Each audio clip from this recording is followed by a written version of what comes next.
History Lesson 4, Addendum, Shatabi's Conception of Bid'ah, Religious Innovation. So carrying on with this series of videos, I was requested to actually explain how Shatabi understood the idea of religious innovation, which is something that is hotly contested by all Muslims, and historically it's been hotly contested as well. So before I go into exactly what his conception of Bidah was using this thesis, I'd mention that you should read it for yourself because it's an excellent summary of al-i'tisam. And what I'm going to give you is very, very limited details on what he says about the topic, just his basic understanding of it. But there are many other juristic features that are mentioned, like istihsan and maslaha mursala and many other maqasid al-shar'iyya, many other important concepts that Shatibi mentions that I do not have the time to get into. But the first thing I will mention is Shatibi's specific milieu. Uh, the author of the thesis, mentions Ibn Khaldun stating, Sufi assumptions are identical to those of the Imam Shia concerning their Imam. The latter believed in two ways in which the oneness of the deity with the Imam was achieved. So Ibn Khaldun uh, compared the extreme Sufis with Imam Shia, and he gave two examples of how they are like Imam Shia. He said, first, the primeval deity is hidden in all creative things, including both that which can be sensed and that which is intelligible. Uh, and the second is the belief in wahdatul wujud, and here it's translated as absolute oneness. Moreover, Ibn Khaldun states, uh, the Sufis consider their saints to be the pole of gnosis, which revolves around them, a doctrine reminiscent of the Shia tradition of Ali. So there is a dichotomy between the types of Sufis that Ash-Shatibi is dealing with. There are pious Sufis that Shatibi explicitly mentions by name, and there are innovative Sufis, and the example of the innovative Sufis are the ones that Ibn Khaldun is describing in this particular instance. Then a little bit about the history of Bid'ah. So the first thing that is, or the first person that actually talked about condemning Bid'ah was a scholar called Muhammad ibn Waddah al-Qurtubi, who died in 287, and he described it as a clear violation of what he understood to be religious dogma. There is an important point first. Bid'ah initially takes on a dogmatic dimension. It's dogmatic bid'ah that Ibn Waddah is talking about. Then later on, it's developed and it includes not only dogma but praxis. And the example he gives, and the examples here are not chronological because Ibn al-Jawzi al-Baghdadi, who died in 597, comes after someone like Ibn Hazm al-Zahiri, who died in 456. But he mentions Ibn al-Jawzi because there is a trajectory of how bid'ah or the condemnation of bid'ah develops. So Ibn al-Jawzi said that the notion of bid'ah pertains to customs not attested to in the sunnah of the Prophet or his companions.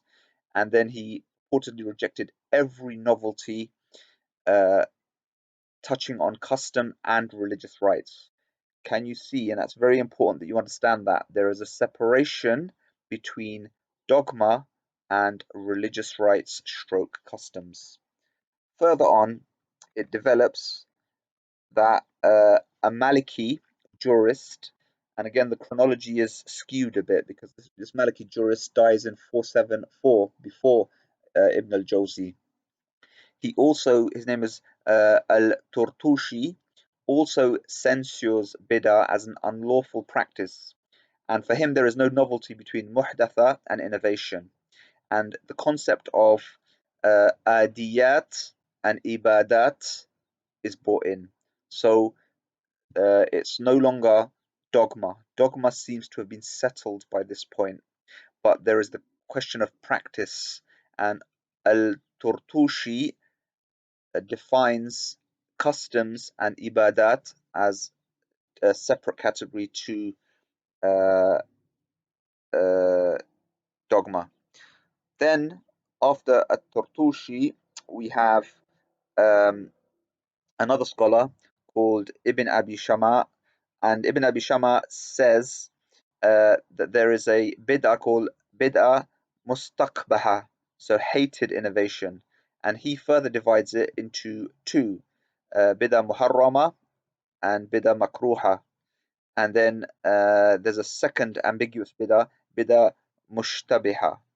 So the concept of bid'ah is developing quite a lot now. Various categorizations, various terms, and various um, understandings of it. Thereafter, there comes the Ibn Taymiyyah. Ibn Taymiyyah dies in 723, and his notion of bid'ah is based directly on the Quran, the Sunnah, ijma', and qiyas. Ijma' is consensus, qiyas is analogy or ratio legis, as mentioned here. And he claimed that all foreign anniversaries and festivities should be counted as objectionable, since these were based on the practices of non-Muslims and had no basis in the Quran and the Sunnah. And a similar line that did not differentiate between religious or mundane matters was adopted by Al-Ghazali, who died, very easy to remember, 1111, and Ibn Hazm 456. So Ibn Taymiyyah, Al-Ghazali, and Ibn Hazm take a similar line to this. Then we come to Shatabi's conception of bid'ah, and he splits bid'ah into bid'ah haqiqiyya and bid'ah idafiyya, and this is from the conclusion, but he states he begins to divide matters from pure ibadat, from that which is exclusively customary.